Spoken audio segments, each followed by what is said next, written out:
الحمدللہ رب العالمین والصلاة والسلام علی محمد الامین فاعوذ باللہ من الشیطان الرجیم بسم اللہ الرحمن الرحیم۔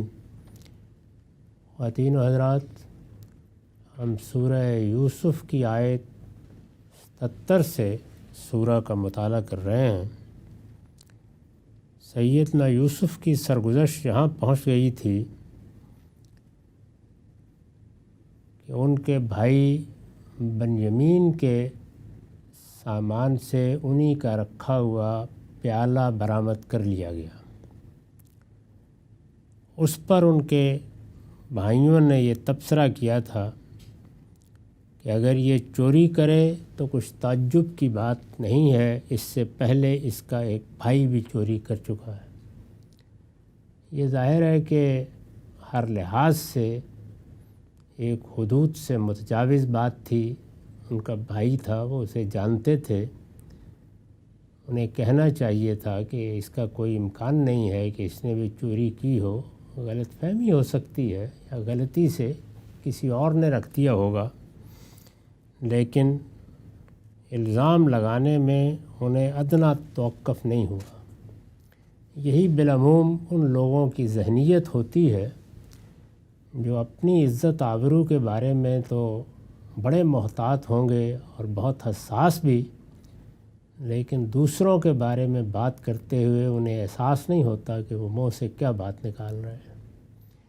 جبکہ ہمارے دین نے ہمیں یہ تعلیم دی ہے کہ کسی کے بارے میں بات کرتے وقت ہزار پہلو سے آپ کو سوچنا چاہیے، مطمئن ہونا چاہیے، صریح شہادت ہونی چاہیے، علم کے ذرائع سے کوئی بات آپ کے علم میں آنی چاہیے، اس کے بعد بھی اس کا اظہار کسی ضرورت کے تحت کیا جائے گا، ورنہ کوئی ضرورت نہیں ہے تو اظہار کا بھی کوئی موقع نہیں۔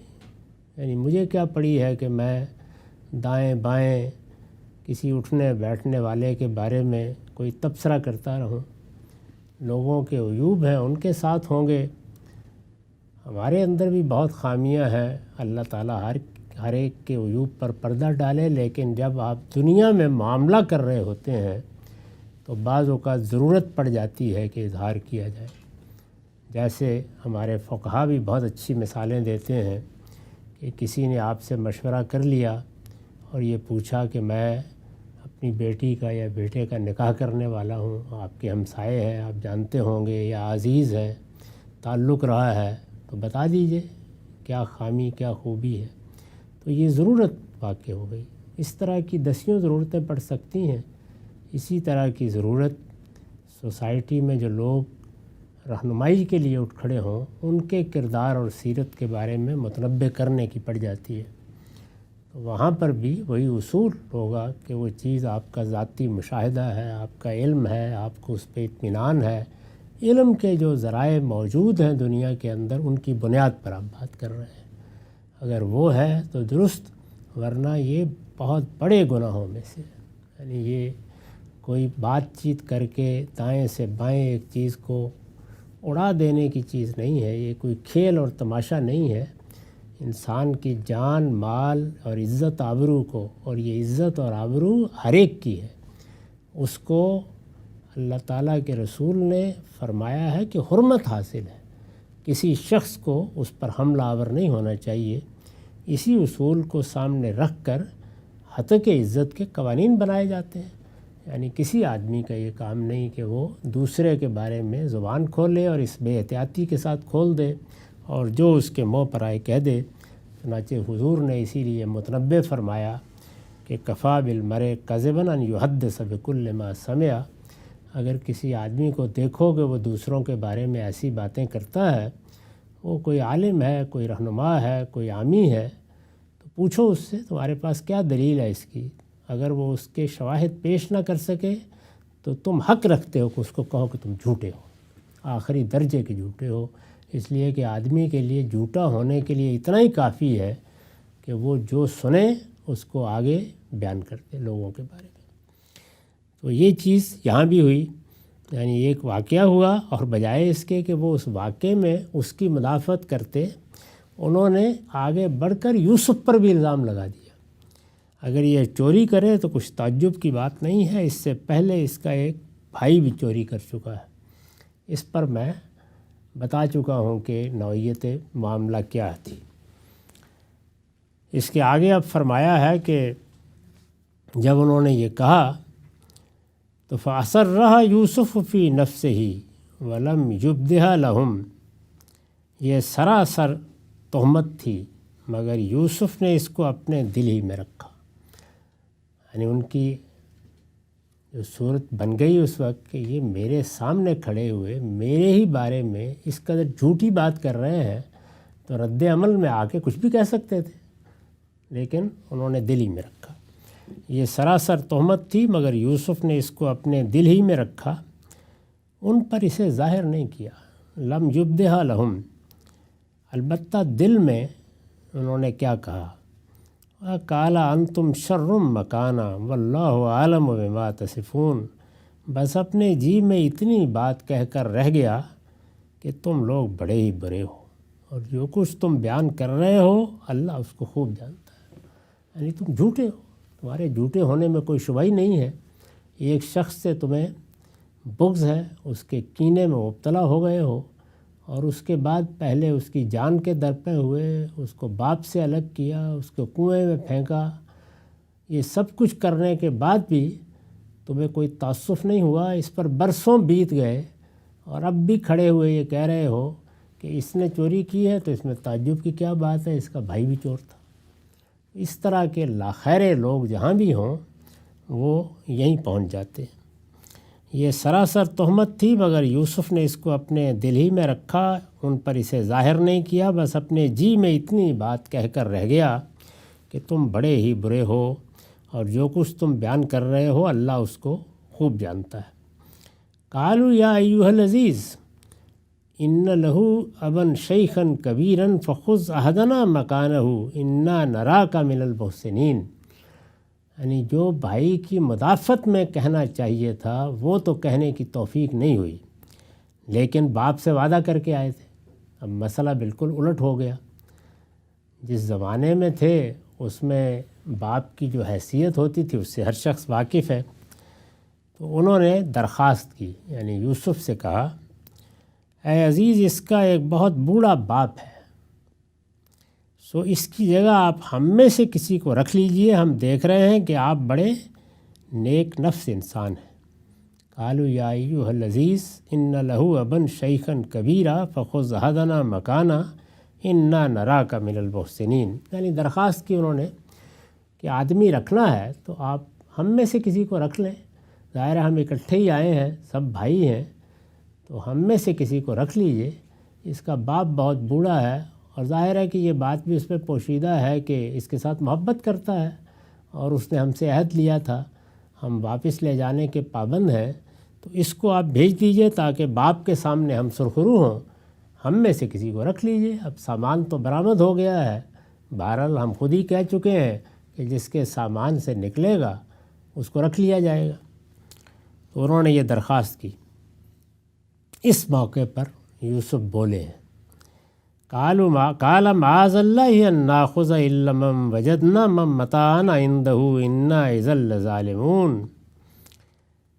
یوسف نے کہا خدا کی پناہ کہ جس کے پاس ہم نے اپنی چیز پائی ہے ہم اس کے سوا کسی اور کو پکڑیں، یعنی یہ کیسے ہو سکتا ہے؟ ہم کوئی ظلم کرنے کے لیے تو یہاں بیٹھے نہیں ہوئے ہیں۔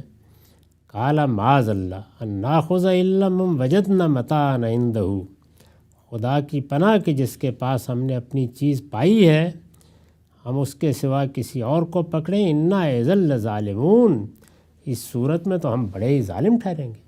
یعنی انہوں نے انکار کر دیا، انہوں نے کہا کہ یہ نہیں ہو سکتا، جس نے جرم کیا ہے یا جس کے پاس کوئی چیز پائی گئی ہے وہی پکڑا جائے گا، اس لیے ہم تمہیں نہیں رکھ سکتے۔ اس پر میں نے لکھا ہے یوسف علیہ السلام کی احتیاط ملحوظ رہے کہ جب انہیں مجبوراً بولنا پڑا، یعنی صورتحال سے تو وہ واقف ہیں اور یہ جو کچھ ہوا اللہ کی تدبیر سے ہوا، لیکن اب بات کرنا پڑ گئی اس لیے کہ انہوں نے ایک ایسی درخواست کر دی جس کو یا رد کرنا تھا یا قبول کرنا تھا۔ جب انہیں مجبوراً بولنا پڑا تو انہوں نے یہ نہیں کہا کہ جس نے ہماری چیز چرائی ہے، یہ الفاظ نہیں کہے انہوں نے، بلکہ صرف یہ فرمایا کہ جس کے پاس ہم نے اپنی چیز پائی ہے۔ تو نہایت محتاط الفاظ میں انہوں نے ان کی بات کو رد کر دیا۔ یہ اس توریے کی نہایت عمدہ مثال ہے جس پر اخلاقی لحاظ سے کوئی اعتراض نہیں کیا جا سکتا۔ ہمارے دین میں بھی اور دنیا میں جو مسلمہ اخلاقیات ہے اس میں بھی جھوٹ بولنا ایک بڑی برائی ہے، کوئی جھوٹی بات نہیں ہونی چاہیے۔ یہ میں عرض کر چکا ہوں کہ یہاں جس شخص پر الزام عائد کیا جا رہا ہے وہ بھائی ہے، اعتماد میں ہے، اس میں کوئی مسئلہ نہیں ہے، تھوڑی دیر میں حقیقت واضح ہو جائے گی۔ لیکن اس موقع پر بھی انہوں نے یہ پسند نہیں کیا کہ ان کی زبان سے کوئی خلاف واقعہ لفظ نکلے، اس کی احتیاط کی ہے، یعنی یہ کہ وہ چھوڑ دیں ممکن نہیں ہے، اسی کے لیے تو اللہ تعالیٰ نے یہ سب اہتمام کیا۔ ان کی بات مان لیں کہ بھائی کی جگہ کسی اور کو رکھ لیں تو ساری تدبیر ہی غلط ہو جائے گی۔ تو اس مشکل وقت میں بھی ان کی زبان سے جو الفاظ نکلے وہ نہایت محتاط ہے۔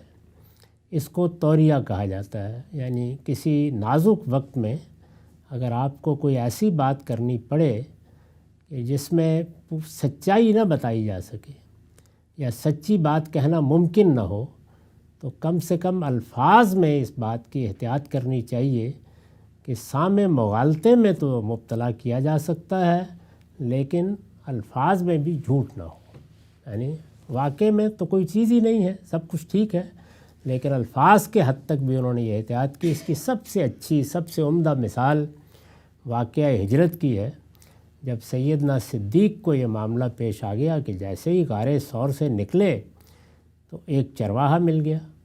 اب رسول اللہ صلی اللہ علیہ وسلم بھی سخت خطرے میں تھے، وہ پیچھا کر رہے تھے، رات کو یہی اسکیم تھی قریش کی کہ سب مل کر مار ڈالیں گے۔ اس موقع پر یہ تو ممکن نہیں تھا کہ یہ بتا دیا جائے کہ یہ محمد الرسول اللہ صلی اللہ علیہ وسلم ہے، اس طرح کی صورتحال کسی بھی شخص کو پیش آ سکتی ہے۔ تو اس چرواہے نے پوچھا کہ ان کو تو پہچان لیا اس نے کہ یہ کون ہے تمہارے ساتھ؟ تو انہوں نے کہا کہ رجل یہدین الطریق، آدمی یہ راستہ دکھاتا ہے۔ تو اب ظاہر ہے کہ یہ الفاظ دونوں پہلوؤں سے نہایت ہی خوبصورت الفاظ ہیں، لیکن راہ چلتے ہوئے یہ کہنا کہ راستہ دکھاتا ہے، مخاطب تو یہی سمجھے گا نا کہ یہ سفر کے لیے کسی آدمی کو ساتھ لے کے چل رہے ہیں جو عام طور پر صحراؤں میں یا اسی طرح پہاڑی علاقوں میں ضرورت پڑ جاتی ہے۔ تو یہ تاثر انہوں نے دے دیا۔ تو یہاں بھی بالکل وہی کیا کہ کوئی غلط بات نہیں ہے، اس لیے کہ جو ساتھ تھا اس سے بڑا راستہ دکھانے والا کون ہو سکتا تھا۔ تو الفاظ ایسے استعمال کیے کہ وہ ایک پہلو سے حق ہیں، دوسرے پہلو سے مخاطب کے لیے مغالطہ بن گئے۔ تو سیدنا یوسف نے بھی یہاں یہی کیا، اس کو توریہ کہا جاتا ہے۔ تو انہوں نے کہا کہ جس کے پاس ہم نے اپنی چیز پائی ہے ہم اس کے سوا کسی اور کو پکڑیں، اس سے خدا کی پناہ، اس صورت میں تو ہم بڑے ہی ظالم ٹھہریں گے۔ فَلَمَّا اسْتَيْأَسُوا مِنْهُ خَلَصُوا نَجِيًّا، اس کا یہ جواب سن کر جب وہ اس سے مایوس ہو گئے، یعنی اب انہوں نے جو کہنا کرنا تھا کر لیا، اندازہ ہو گیا انہیں کہ یہ تو اب کوئی بات نہیں سنیں گے، تو خَلَصُوا نَجِيًّا، وہ الگ ہو کے بیٹھ گئے اور آپس میں مشورے کرنے لگ گئے کہ بھائی اب کیا کریں، باپ سے وعدہ کر کے آئے ہیں، یہاں یہ واقعہ پیش آ گیا ہے، تو اب جائیں باپ سے کیا کہیں، کیا ہوگا۔ خَلَصُوا نَجِيًّا، آپس میں مشورے کی غرض سے الگ بیٹھ گئے۔ قَالَ كَبِيرُهُمْ أَلَمْ تَعْلَمُوا أَنَّ أَبَاكُمْ قَدْ أَخَذَ عَلَيْكُمْ مَوْثِقًا مِّنَ اللَّهِ وَمِن قَبْلُ مَا فَرَّطتُمْ فِي يُوسُفَ فَلَنْ أَبْرَحَ الْأَرْضَ حَتَّى يَأْذَنَ لِي أَبِي أَوْ يَحْكُمَ اللَّهُ لِي وَهُوَ خَيْرُ الْحَاكِمِينَ۔ ان کے بڑے نے کہا، قرآن مجید نے یہاں الفاظ استعمال کیے قَالَ كَبِيرُهُمْ، جبکہ اگر وہ عمر کے لحاظ سے بڑے کا ذکر کرنا چاہتا تو یہ کہتا کہ قَالَ أَكْبَرُهُمْ، یہ نہیں کہا۔ اس پر میں نے لکھا ہے آیت میں اس کے لیے اکبرہم کا نہیں بلکہ کبیرہم کا لفظ آیا ہے۔ عربیت کی روح سے یہ علم و دانش اور عقل و رائے میں بڑے کے لیے بھی آ سکتا ہے، یعنی کرینہ ہو تو کبیر و ہم بڑے کو بھی کہا جا سکتا ہے جو عمر کے لحاظ سے، اور کرینہ ہو تو عقل، علم، دانش کے لحاظ سے بڑے کو بھی کہا جا سکتا ہے کہ وہ تو جی بڑے ہیں ہم میں، تو عقل کے لحاظ سے بڑے ہیں، علم کے لحاظ سے بڑے ہیں، دانش کے لحاظ سے بڑے ہیں۔ لیکن اگر اکبر کا لفظ ہو تو پھر اکبر و سن نہیں ہوگا، یعنی عمر کے لحاظ سے بڑے۔ لہٰذا اس سے اگر یہوذا کو مراد لیا جائے تو زیادہ اقرب ہوگا۔ بائبل میں صراحت ہے کہ یہ مشورہ اسی نے دیا تھا، یعنی بائبل میں بھی یہ سارا قصہ آیا ہے، یہ سرگزشت بیان ہوئی ہے، وہاں یہ صراحت ہے کہ یہوذا نے مشورہ دیا تھا، اور یہ ظاہر ہے کہ عمر کے لحاظ سے سب سے بڑے نہیں۔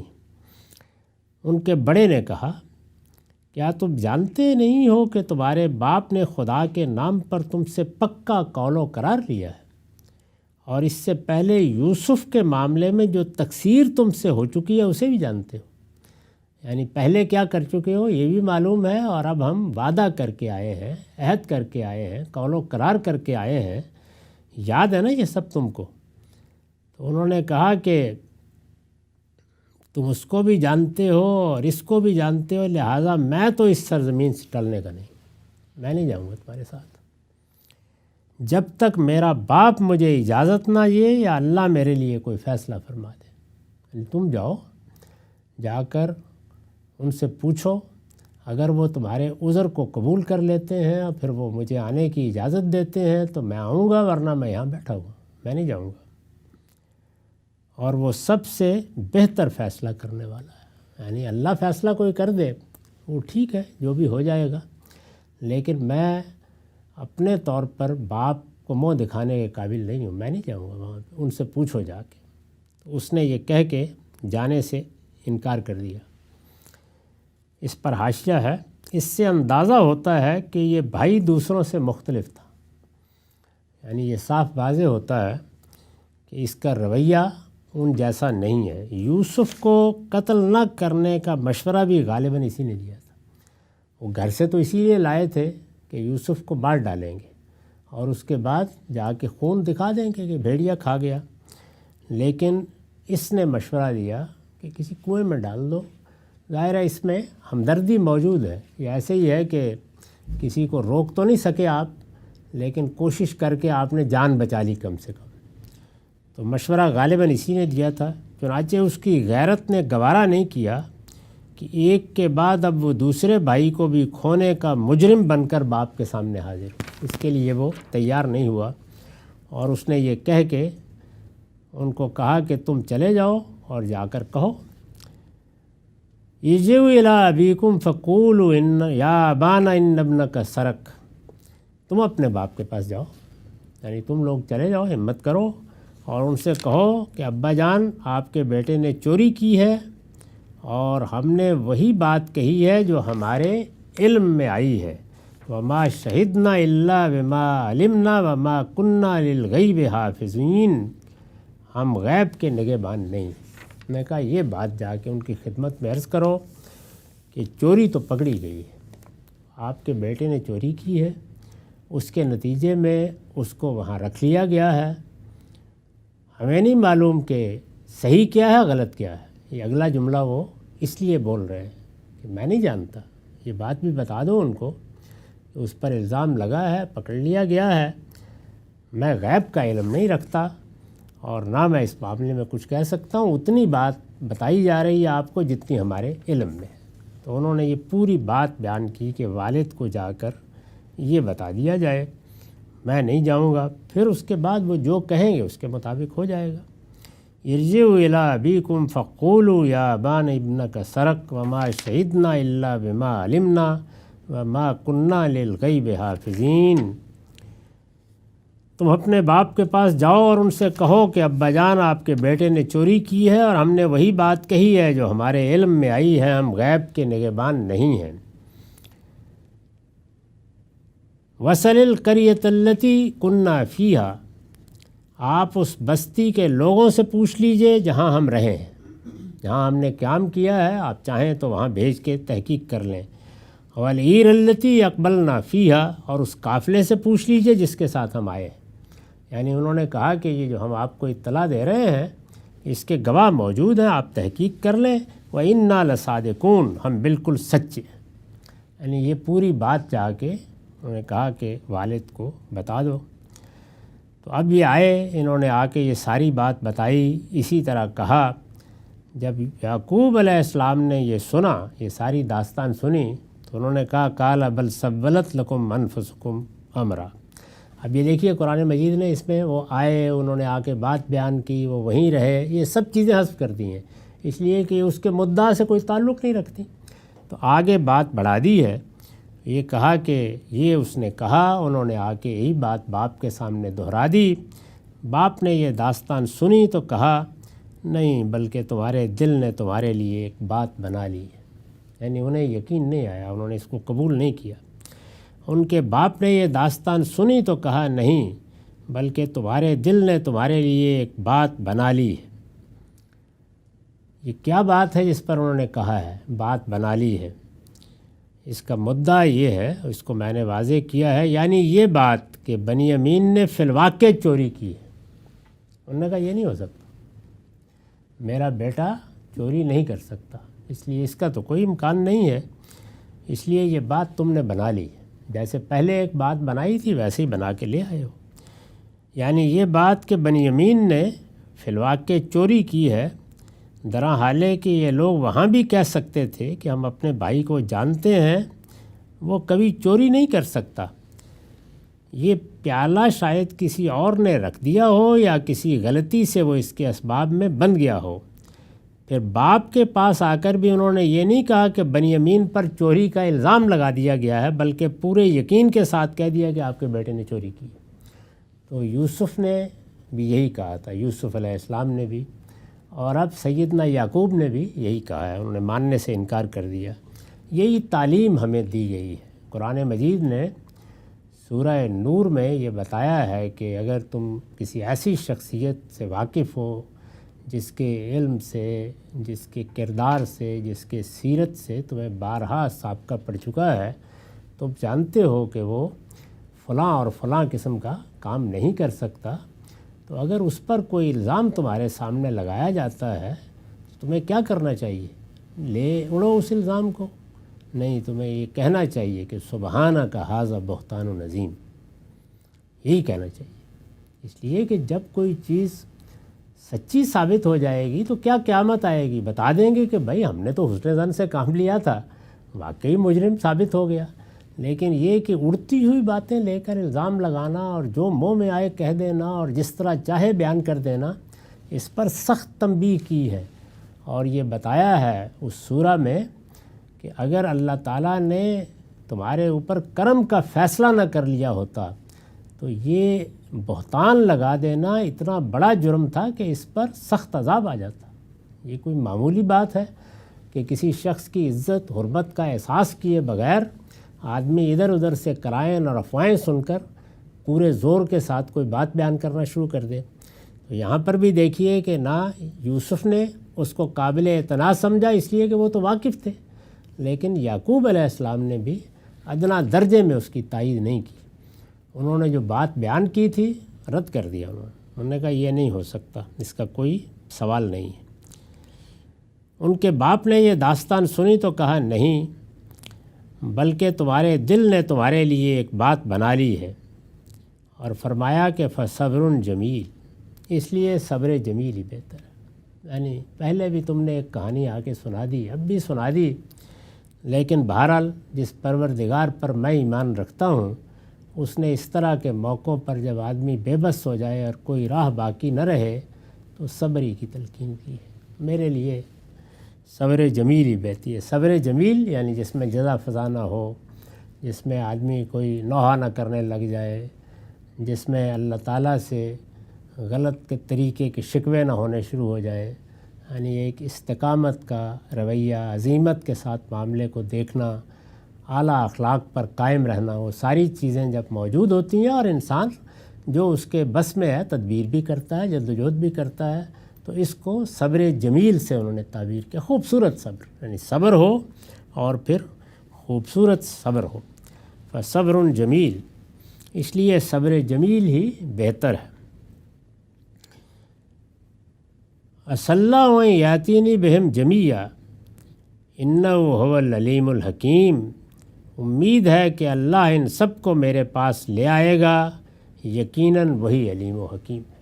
یعنی انہیں نہ اس کا یقین ہے کہ یوسف کو بھیڑیا کھا گیا ہے، اتنے برس گزر گئے ہیں، انہوں نے کہا لے آئے گا، جب اللہ چاہے گا تو آ جائے گا وہ بھی، اور یہ بھی آ جائے گا، یقیناً وہی علیم و حکیم ہے۔ اس پر حاشیہ ہے کہ یوسف علیہ السلام نے جو خواب ابتدائی زمانے میں دیکھا تھا، یعنی جہاں سے یہ سرگزشت شروع ہوئی کہ میں نے 11 ستاروں کو اور سورج اور چاند کو اپنے سامنے جھکتے ہوئے دیکھا ہے۔ یوسف علیہ السلام نے جو خواب ابتدائی زمانے میں دیکھا تھا، حضرت یعقوب اسے خدائی بشارت سمجھتے تھے۔ اسی وقت انہوں نے تبصرہ کر دیا تھا کہ یہ خواب معمولی خواب نہیں ہے، اس کے کچھ نتائج نکلنے والے ہیں۔ لہٰذا انہیں یقین تھا کہ یوسف زندہ ہے، وہ اسے ملیں گے اور اس کا خواب پورا ہو کر رہے گا، یہ اسی یقین کا اظہار ہے۔ صاف صاف انہوں نے کہہ دیا، کیونکہ یہاں جتنے قرائن ہیں اور آگے بھی جو کچھ بیان ہوا ہے وہ واضح ہے کہ اس معاملے میں اللہ تعالیٰ کی طرف سے پیغمبر کو کوئی وحی نہیں کی گئی، یعنی یہ نہیں ہوا۔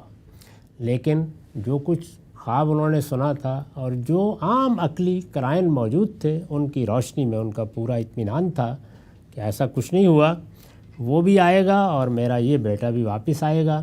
اس کے بارے میں یقین تھا کہ اللہ نے اس کے لیے جو چیزیں مقدر کر رکھی ہیں وہ ضرور پوری ہوں گی، لہذا یہ جو داستان سنا کر اس کو بھیڑیے کے حوالے کر چکے ہیں، یہ جھوٹی داستان ہے۔ اس کے بارے میں بھی یقین تھا کہ میرا بیٹا، اس کی سیرت، اس کے کردار سے میں واقف ہوں، وہ چوری نہیں کر سکتا، لہذا لازماً کوئی غلط فہمی ہوئی ہے، اللہ اسے دور کر دے گا اور وہ بھی واپس آئے گا۔ یہ صحیح رویے ہیں۔ یعنی ہمارے ہاں جو سیرت اور کردار میں زوال آیا ہے، اس میں ایک بڑی خرابی یہ پیدا ہوئی ہے کہ برائی کے بیان کرنے، برائی کو دوسروں تک پہنچانے، برائی کو افواہ بنانے، اس معاملے میں جو ضروری احتیاطیں اللہ تعالیٰ نے، اللہ کے پیغمبروں نے بتائی ہیں، ہم ان کو بالکل ملحوظ نہیں رکھتے، خاندانوں میں نہیں رکھتے، باہمی کاروباری معاملات میں نہیں رکھتے، دوست احباب میں نہیں رکھتے، قومی سطح پر نہیں رکھتے۔ اس کا نتیجہ کیا نکلتا ہے؟ اس کا نتیجہ یہ نکلتا ہے کہ خاندان بھی برباد ہوتے ہیں، کاروبار بھی۔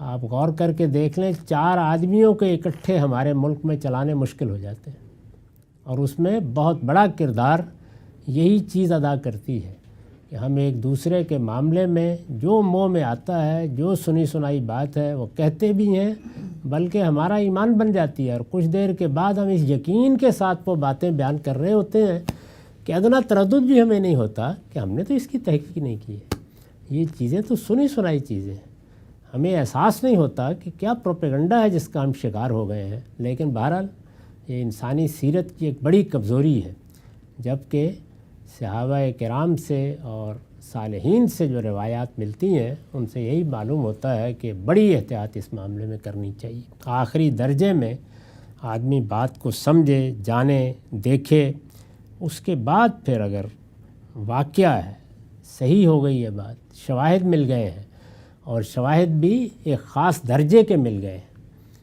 پھر آپ کو چاہیے کہ آپ اس کی شہادت دیں، اور وہ شہادت کب دیں؟ جب اس کی ضرورت ہے۔ یعنی وہ شہادت کی ضرورت میں نے عرض کر دیا کہ ذاتی زندگی میں بھی پیش آ جاتی ہے، وہ اجتماعی زندگی میں بھی پیش آ جاتی ہے، لیکن پھر آپ کا علم صحیح علم ہونا چاہیے، وہ اسی طرح کا علم ہونا چاہیے جیسے کہ قاضی کا علم ہوتا ہے۔ وہ کسی چیز کو دیکھ تو نہیں چکا ہوتا، مشاہدے میں تو نہیں آئی ہوتی اس کے، لیکن اس کے سامنے جو شواہد آتے ہیں وہ ایسے ہوتے ہیں کہ ان کی بنیاد پر وہ کسی کو سزا سنا دیتا ہے۔ تو اس درجے کے شواہد نہ صرف یہ کہ آپ کے پاس ہونے چاہیے، بلکہ جب معارضہ کیا جائے، کوئی دوسرا آدمی آپ سے پوچھے، آپ کے ہم خیال لوگ تو بیٹھ کے داد دے رہے ہوں گے، ہنس رہے ہوں گے، خوش ہو رہے ہوں گے، ٹھیک ہے فلاں اور فلاں کے کپڑے اتارے جا رہے ہیں، لیکن جس وقت آپ کسی کے معارضے کی زد میں آئیں گے، کوئی دوسرا آدمی جو آپ کی اس طرح کی باتوں کو نہیں مانتا، وہ سوال کرے گا تو آپ کے پاس آئیں بائیں شائیں کرنے کے علاوہ کچھ بھی نہیں ہوگا، اور یہ روز مرہ کا تجربہ ہے، آپ کر کے دیکھ لیں، اندازہ ہو جائے گا۔ اس کے بعد پتہ چلتا ہے کہ یہاں سے سنا تھا، یہ وہاں سے سنا تھا، یہ تو فلاں جگہ آیا ہے، اور آپ جیسے جیسے سوال کرتے جائیں گے آپ کے مخاطب کی اس معاملے میں بے شرمی کی حد تک ڈٹائی واضح ہوتی چلی جائے گی۔ یہ وہ افسوسناک چیز ہے جس کے بعد کسی قوم کو بھی اپنے بلند سر ہو کر اٹھنے کا خواب نہیں دیکھنا چاہیے۔ اس کردار اور سیرت کے ساتھ نہ افراد اپنی عزت پاتے ہیں، نہ قومیں اپنی عزت پاتی ہیں۔ اقول و قولی ھذا واستغفر اللہ لی ولکم ولسائر المسلمین۔